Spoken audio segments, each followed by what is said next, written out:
Hello students, आज की class पे हम पढ़ने वाले हैं बजट के बारे में। रिसेंटली अगर आपको पता होगा कि यूनियन बजट रिलीज़ किया गया है, तो बजट क्या होता है, इसका प्रोसेस कैसे होता है। बेसिकली बजट को समझने के लिए हमें उसके कुछ कंपोनेंट समझना पड़ेंगे कि आय और व्यय का जो लेखा जोखा हम जिसको हम बजट कहते हैं, उसमें बेसिकली आय में कौन कौन सी चीज़ें कंसीडर की जाती हैं, व्यय में कौन कौन सी चीज़ें कंसीडर की जाती हैं। तो बेसिकली इनकम और एक्सपेंडिचर किस तरह से सरकार करती है उसके बारे में हम आज पढ़ने वाले हैं। अगर मैं बात करूं बजट की, तो जैसे कि यूजुअली हम अपने घरों में बजट बनाते हैं कि इस महीने अगर हमको इतना आय हो रही है तो उसका कितना कितना हमको खर्च करना है, उसके बेसिस पे ही यहाँ पर सरकार भी डिसाइड करती है। लेकिन अब चूंकि ये सरकार डिसाइड कर रही है, तो कहीं ना कहीं हमें ऐसा लगता होगा कि संविधान में इसके बारे में जिक्र जरूर होगा, लेकिन संविधान में बजट जैसा कोई शब्द नहीं दिया हुआ है। अगर हम संविधान की बात करें तो अंडर आर्टिकल 112 यहां पर आपको मिलेगा annual financial statement. Annual financial statement ये शब्द आपको यहाँ के लिए देखने के लिए मिलेगा, जिसको हम बोलते हैं आम बोलचाल की भाषा में बजट। तो बजट शब्द हमारे संविधान में कहीं मेंशन नहीं किया गया, उसकी जगह यहाँ पर लिखा हुआ है एनुअल फाइनेंशियल स्टेटमेंट। ठीक है, तो ये होता है हमारा बजट। अब रिसेंटली आपको पता होगा कि बजट में यहाँ पर हमको दो टाइप्स देखने के लिए भी आपको मिल जाएंगे, क्योंकि अभी जो हमारे यहाँ बजट आया है उसको हम बोलते हैं इंतरिम बजट। इंतरिम बजट, इंतरिम बजट जो वो बजट होता है, अंतरिम बजट जिसको हम बोलते हैं, जो कि 2 to 3 मंथ के लिए ही लाया जाता है। और बेसिकली ये तब आता है जब भी चुनाव होने वाले रहते हैं, कोई भी ऐसा सेशन जहां पर चुनाव होने वाले हों, उस केस में इलेक्शन के टाइम पर ही ये जो है इंतरिम बजट लाया जाता है। सरकार ऐसा क्यों करती है, इसके पीछे बात ये होती है कि अब देखिए आगे आने वाले समय में सरकार किसकी बनेगी, वो अपने हिसाब से खर्च करेगी, अपने हिसाब से उसकी आय होगी। तो पुरानी सरकार जिस चीज से हो सकता है आय जनरेट कर रही हो, नई सरकार उससे आय जनरेट ना कर पाए। तो ऐसे बहुत सारे यहाँ बोल सकते हैं हम कंपोनेंट्स होते हैं जिसके बेसिस पे डिसाइड किया जाता है कि इंतरिम बजट लाना है हमें कि हमें लॉन्ग टर्म वाला बजट लेकर आना है। तो अगर मैं इंतरिम बजट की बात करूंगी, तो इंतरिम बजट जो है ये हमेशा इलेक्शन के टाइम पर ही लाया जाता है, और ये जो होता है ये 2 to 3 मंथ के लिए ही लाया जाता है। अब देखिए उसके बाद सरकार बन जाएगी, तो जाहिर सी बात है वो अपने हिसाब से डिसाइड कर लेगी और उसके बेसिस पर ही नया बजट लेकर आएगी। और जब वो नया बजट लेकर आएगी तो उस बजट को हम बोलते हैं vote on account budget. Vote on account. अब ये जो नया बजट होता है ये वोट ऑन अकाउंट बजट होता है, ये पूरे 1 साल के लिए रहता है। और ये हमारा, मैं बोल सकती हूँ कि ये शॉर्ट टर्म बजट बोल सकते हैं, ये जो है हमारा कहीं ना कहीं लॉन्ग टर्म बजट होता है। तो बेसिकली अब आपको समझ में आया होगा कि इस बार अंतरिम बजट क्यों लाया गया है।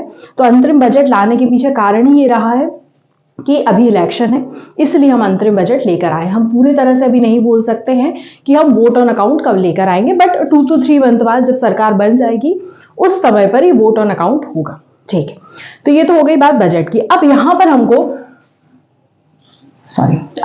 हमको ये देखने की जरूरत है कि जब हम बजट की एक बात कर रहे हैं तो बजट कुछ कंपोनेंट्स अपने साथ लेकर चलता है। तो अब हम यहाँ पर थोड़े से इसके कंपोनेंट्स की बात कर लेते हैं कि बजट, जैसे कि मैंने आपको बताया कि हमारे पास दो चीजें होंगी, कुछ हमारे पास रिसीट्स होंगी जो हमारे पास आय का साधन बनेगी, कुछ हमारा एक्सपेंडिचर होगा। तो दो चीजें आपको याद रखनी है कि यहाँ पर हमारी कुछ रिसीट्स जनरेट होंगी जिनको हम बोलेंगे कहीं ना कहीं हमारी आय होगी, और कुछ हमारा एक्सपेंडिचर होगा, एक्सपेंडिचर जिसको मैं बोलूंगी हमारा व्यय होगा। तो बेसिकली आय और व्यय ये दो कंपोनेंट्स मिलकर ही कहीं ना कहीं हमारे बजट को डिफाइन करते हैं। अब यहाँ पे दो टर्म्स आपको देखने के लिए मिलेंगे। एक टर्म मिलेगा आपको रेवेन्यू और एक टर्म मिलेगा आपको कैपिटल। अब देखिए दोनों टर्म समझने की हमको यहाँ पे ज्यादा जरूरत नहीं, हम एक समझ लेंगे तो दूसरे का काम बन जाएगा। जब हम रेवेन्यू की बात करते हैं तो बस आपको इतना दिमाग में रखना है कि जब भी किसी टर्म में रेवेन्यू आ जाता है, मतलब कि वहां पर ना ही हमारा कोई असेट क्रिएट होगा और ना ही हमारी कोई लायबिलिटी क्रिएट होगी। ये दो टर्म्स है, हम इसको कॉमर्स के टर्म्स में ही थोड़ा समझने की कोशिश करेंगे। क्या होता है कि ना ही हमारे कोई असेट क्रिएट होंगे और ना ही हमारी कोई लायबिलिटी क्रिएट होगी। ये दोनों चीज जब क्रिएट नहीं होती हैं उस टर्म को हम बोलते हैं रेवेन्यू। ठीक है ना, मतलब सरकार के ऊपर। अब मैं इसको समझाने की कोशिश करती हूँ। असेट, असेट का मतलब क्या होता है कि बहुत मतलब एक तरह से हम बोल सकते हैं कि कुछ एक ऐसी संपत्ति है जिसके बिहाफ में हमको बाद में पैसा मिल सकता है, वो हमारा असेट कहलाएगा। फॉर एग्जाम्पल हमारा घर हो गया, वो हमारे लिए एक असेट है। एक कंपनी की अगर मैं बात करूं तो उसका जो बिल्डिंग है वो उसके असेट क्रिएशन में आ जाएगा, है ना। तो ऐसी बहुत सारी चीजें जिसको लॉन्ग टर्म में हम हो सकता है अगर कभी बेचे तो हमको उससे पैसा जनरेट हो, मतलब जिसको हम लिक्विडिफाई कर सके, जो हम पैसे में कन्वर्ट हो सके, that is called our asset. तो यहाँ पर कोई असेट भी क्रिएट नहीं होगा। और लाइबिलिटी, सरकार के ऊपर एक जवाबदारी रहती है, एक लाइबिलिटी रहती है। फॉर एग्जाम्पल मैंने किसी कंपनी से लोन लिया तो मेरे ऊपर एक तो वो लोन है और ऊपर से मुझे उसका इंटरेस्ट भी पे करना है ना। तो ये लोन प्लस उसका इंटरेस्ट, ये कहीं ना कहीं मेरे ऊपर क्या है, उसकी लाइबिलिटी होती है, ठीक है ना। तो इस तरह से असेट भी क्रिएट नहीं होगा और लाइबिलिटी भी क्रिएट नहीं होगी। उस टर्म को हम क्या कंसीडर करेंगे, उस टर्म को हम कंसीडर करेंगे रेवेन्यू, ठीक है ना। और उसके अदर देन दैट अगर किसी में असेट भी क्रिएट हो रहा है, लाइबिलिटी भी क्रिएट हो रही है, तो हम उस टर्म को कैपिटल में कंसीडर करेंगे, ठीक है। तो ये सारी बातें हो गई हमारे बजट की। मैंने आपको बता दिया किस आर्टिकल के तहत ये दिया गया है। अब देखिए जब हम मैंने आपको बोला कि हम रिसीट्स की बात करेंगे, हम एक्सपेंडिचर की बात करेंगे। तो जब हम रिसीट्स की बात करेंगे तो रिसीट्स में भी दो तरह की यहाँ पर हमारी रिसीट्स जनरेट होती हैं और वैसे ही एक्सपेंडिचर में भी दो तरह के जनरेट होते हैं। तो देख लेते हैं, जब हम आय की अगर बात करते हैं और यहाँ पर हम व्यय की बात कर लेते हैं ना, थोड़ा सा इसको समझने की कोशिश करेंगे सरकार के पास कैसे कैसे पैसा आएगा। तो दो बातें होंगी सरकार के पास, यहाँ पर कुछ हमारी रेवेन्यू रिसीट्स जनरेट होंगी और कुछ हमारी कैपिटल रिसीट जनरेट होंगी। इसी तरह व्यय की हम बात कर लेते हैं। तो व्यय में हमारे पास क्या होगा, हमारे पास रेवेन्यू एक्सपेंडिचर जनरेट होगा, इसी तरह से हमारे पास एक कैपिटल एक्सपेंडिचर जनरेट होगा। ये दो बातें है ना। अब यहाँ पे मैंने आपको रेवेन्यू का टर्म समझा दिया कि ना ही हमको असेट क्रिएट होगा ना ही हमें लायबिलिटी क्रिएट होगी, तो उस टर्म को हम क्या बोल देंगे, रेवेन्यू। अब जब हम कैपिटल रिसीट की बात करते हैं तो यहाँ के टर्म में हमारे पास असेट कम क्रिएट होगा, असेट कम क्रिएट होगा और लायबिलिटी हमारी बढ़ जाएगी। ये किसके केस में होगा, कैपिटल रिसीट के केस में हमारा असेट कम रहेगा, लायबिलिटी हमारे ऊपर बढ़ रही है। दूसरी की बात कर लेते हैं हम, कैपिटल एक्सपेंडिचर, इस पे जस्ट ऑपोजिट हो जाएगा। यहां पर हमारी जो लायबिलिटी हो जाएगी वो कम हो जाएगी और जो हमारा असेट क्रिएशन हो जाएगा वो बढ़ जाएगा। इसको हम एग्जांपल से भी समझने की कोशिश करते हैं, ठीक है ना। तो क्या होता है कि कैपिटल रिसीट्स अगर मैं बोल रही हूं, दैट इज असेट हमारा कम क्रिएट हो रहा है और लायबिलिटी हमारी क्या हो रही है, बढ़ रही है। लेकिन वही अगर हम कैपिटल एक्सपेंडिचर कर रहे हैं तो हमारी लायबिलिटी क्या हो रही है, कम, और जो हमारा असेट हो रहा है वो कहीं ना कहीं बढ़ रहा है। अब इसको कुछ हम एग्जाम्पल से समझने की कोशिश करते हैं। यहाँ पर मैं एक चार्ट के फॉर्म में इसको आपको समझाती हूँ। कुछ जैसे कि मैंने आपको बोला कि हमारी रेवेन्यू रिसीट्स होंगे, मैं आरआर से शो कर रही हूँ, फिर हमारे पास कैपिटल रिसीट्स होंगे कुछ, फिर हमारे पास कैपिटल एक्सपेंडिचर हो गए और हमारे पास रेवेन्यू एक्सपेंडिचर हो गए।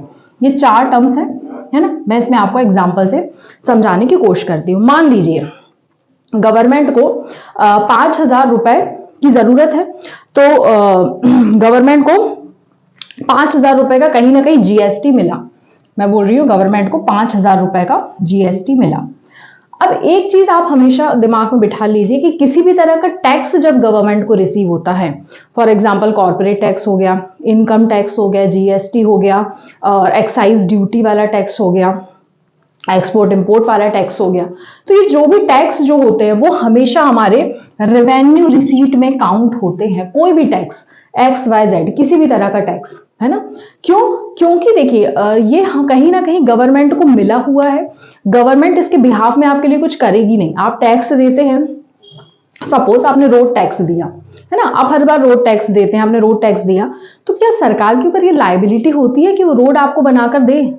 सरकार ऐसा कभी नहीं करती है ना। आपने टैक्स हर साल देते हो, क्या हर साल रोड बनाने का काम करती है सरकार? नहीं करती, ठीक है ना। तो इसके बिहाफ में सरकार के ऊपर ना ही कोई असेट क्रिएशन हो रहा है, ना ही कोई लायबिलिटी क्रिएट हो रही है।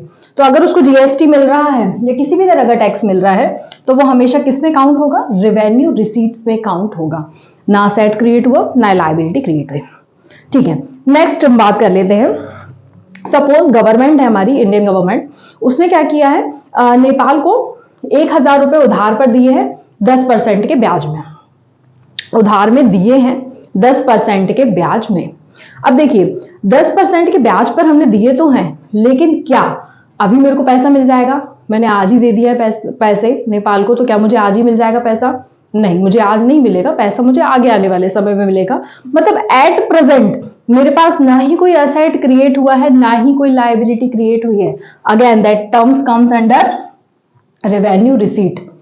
ठीक है, और एग्जाम्पल समझते हैं। इसके बहुत सारे एग्जाम्पल्स मैं आपको बताऊंगी ताकि आपको ये समझ में आ जाए कि किस तरह से बजट को समझना पड़ेगा।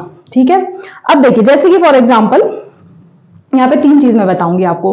क्या हुआ है कि गवर्नमेंट एक रोड बनाने का काम कर रही है। कहां से कहां तक? दिल्ली टू चेन्नई तक गवर्नमेंट एक रोड बना रही है, दिल्ली टू चेन्नई तक। अब ये किस में आएगा? अब गवर्नमेंट ने क्या किया है, रोड बनाने स्टार्ट किया है।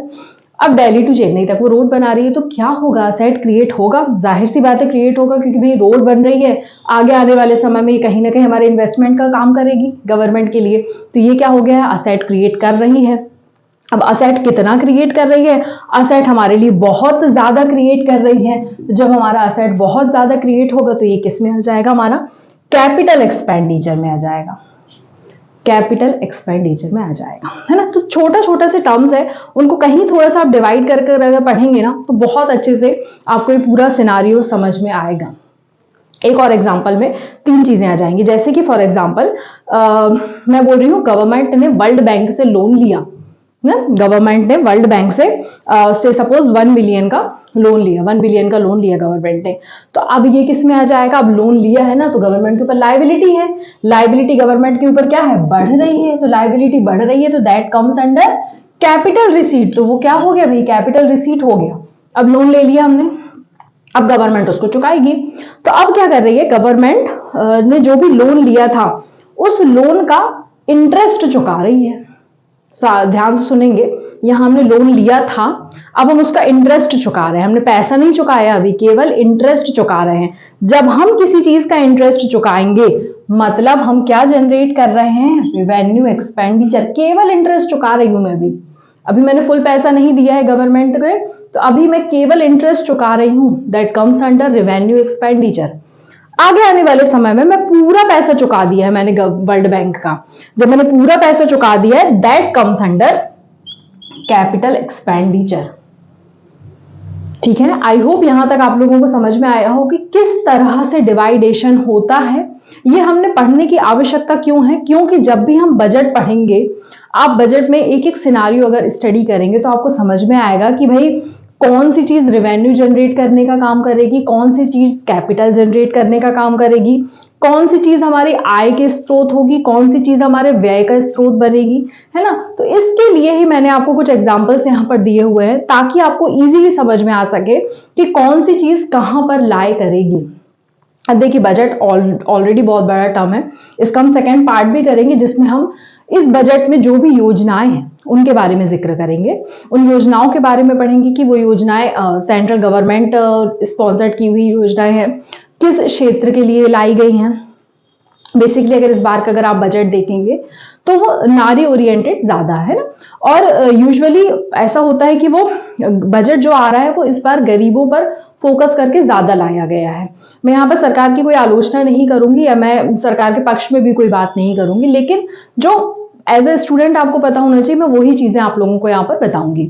तो कौन कौन सी चीजें हमारे पढ़ने के लिए इंपॉर्टेंट है हम वो पढ़ेंगे, कौन कौन सी योजनाएं आई हैं वो पढ़ेंगे। मैंने आपको यहाँ पर एक्सप्लेन कर दिया है कि कंपोनेंट्स क्या होते हैं ताकि बजट समझने में आपको आगे आने वाले समय में आसानी हो, है ना। तो ये सारी चीजें हम यहाँ पर देखेंगे। अब जब हमने यहाँ पर बजट की बात करी है तो जब हम बजट पढ़ेंगे तो आपको यहाँ पर एक चीज आएगी इफेक्टिव कैपिटल एक्सपेंडिचर, वो थोड़ा सा टर्म हम देख लेंगे। इफेक्टिव कैपिटल एक्सपेंडिचर, ये टर्म आपको बजट में देखने के लिए बहुत बार मिलेगा, इसलिए मैं यहाँ आपको बीच में बता रही हूँ। सपोज इसको हम एग्जाम्पल से समझने की कोशिश करेंगे। मेरा एक स्टूडेंट है तो मुझे बहुत अच्छा लगा कि बहुत अच्छा काम करता है ये, तो मैंने उसको बोल दिया है भाई तुम 10,000 रुपए रख लो। मैंने उसको 10,000 रुपए दे दिए, ऐसे ही दे दिए, मुझे हमारी बॉन्डिंग अच्छी थी तो मैंने उसको 10,000 रुपए दे दिए कि भाई तुम 10,000 रुपए रख लो और तुम अच्छा एंजॉय करना है इस 10,000 रुपए से, मैंने दे दिए। अब वो सामने वाले बंदे ने क्या किया, उसने सोचा कि ये 10,000 रुपए में से मैं 4,000 रुपए में ही इंजॉय कर लूंगा, मैं 6,000 रुपए बचा लेता हूँ, मैं 4,000 रुपए में ही अपना एंजॉय कर लूंगा, तो मेरे पास 6,000 रुपए यहाँ पे बच गए हैं। अब वो क्या करेगा, 4,000 रुपए को उसने एंजॉय कर लिया, अब ये जो 6,000 रुपए है इसका क्या करना है, वो उसने एक मोमोज का ठेला खोल लिया सपोज, या किसी भी चीज का उसने दुकान लगा ली, शॉप खोल ली, 6,000 में उसका हो गया काम, बढ़िया।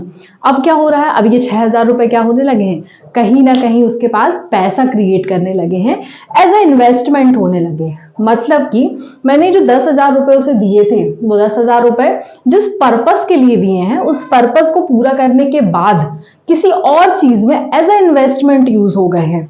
That is called effective capital expenditure. ठीक है ना। तो ये टर्म आपको बजट में बहुत बार देखने के लिए मिलेगा, इसलिए मैंने आपको बता दिया, बहुत छोटा सा टर्म है, और जैसे कि मैंने आपको बोला गरीबों के लिए ही फोकस किया गया है, तो गरीब कल्याण के लिए ही यहाँ पर बात करी गई है। अब बजट की कुछ स्टेजेस होती हैं, वो हमें पता होना चाहिए कि कैसे बजट आता है, तो बहुत वास्ट नहीं है। सबसे पहले वही है कि एक बजट जब भी आने वाला रहता है तो एक जॉइंट सिटिंग होती है, जॉइंट सिटिंग होती है। जॉइंट सिटिंग जब भी होगी, ये कौन बुलाता है, आपको पता होना चाहिए, प्रेसिडेंट के द्वारा जॉइंट सिटिंग बुलाई जाती है। जॉइंट सिटिंग क्या होती है, दोनों हाउस, लोअर हाउस और अपर हाउस, इनकी साथ में मिलाकर बैठक की जाती है किसी भी बिल को पास करने के लिए, है ना। तो हमेशा जो भी हमारा अगर मैं मनी बिल की बात करूं, हमारे फाइनेंस बिल की बात करूं, तो ये प्रेसिडेंट पहले से ही, मतलब प्रेसिडेंट के सिग्नेचर होने के बाद ही कहीं ना कहीं इसका प्रोसेस स्टार्ट होता है, प्रेसिडेंट को बता करके ही काम किया जाता है। तो प्रेसिडेंट ने जॉइंट सिटिंग बुलाई अंडर आर्टिकल 108, याद रखेंगे, ये भी बता देती हूँ। तो जॉइंट सिटिंग होती है। उसके बाद मीटिंग में बजट के बारे में थोड़ा बहुत सिनारियोज बताए जाते हैं। फिर सबसे पहले 1 फरवरी को बजट आता है, उसके एक दिन पहले हमारा इकोनॉमिक सर्वे रिलीज किया जाता है। ये याद रखेंगे, बजट के पहले हमेशा इकोनॉमिक सर्वे आता है, ये एक दिन पहले आता है। ठीक है, जॉइंट सिटिंग हुई, इकोनॉमिक सर्वे हुआ। इकोनॉमिक सर्वे ये बताता है कि पिछला जो आपने बजट लेकर आए थे उसका कितना आपने खर्च किया है और कितना आपकी आय हुई है। आपने एक बजट बना लिया कि इतना इतना हमें खर्च करना है, इतना हमारे पास आएगा, लेकिन एक्चुअल में कितना गया और कितना आया, वो हमारा इकोनॉमिक सर्वे कहलाता है। तो याद रखेंगे, इकोनॉमिक सर्वे जो होता है वो हमारा पिछला होगा, जो हमने पहले से यूज करा हुआ है, मतलब ये हमारे पास्ट के बारे में बता रहा है कहीं ना कहीं, और जो बजट है ये हमारे पास फ्यूचर के बारे में बता रहा है। तो ये दोनों इस पर डिफरेंस होते हैं। अगले दिन हमारा क्या होता है, बजट पेश किया जाता है। कौन करता है, हमारी फाइनेंस मिनिस्टर करती है, अभी निर्मला सीतारमण जी ये बजट पेश करती हैं। 1 फरवरी को होता है। अब उन्होंने बजट पेश कर दिया, वो स्पीच देती हैं, बजट स्पीच, वो भी इंपॉर्टेंट होती है।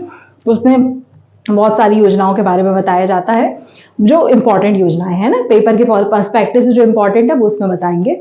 देन उसके बाद में जनरल डिस्कशन होता है, दोनों हाउसेस में जनरल डिस्कशन होगा उसके बारे में, बजट के बारे में, कि हाँ हमको इतना पैसा यहाँ देने की जरूरत है कि नहीं।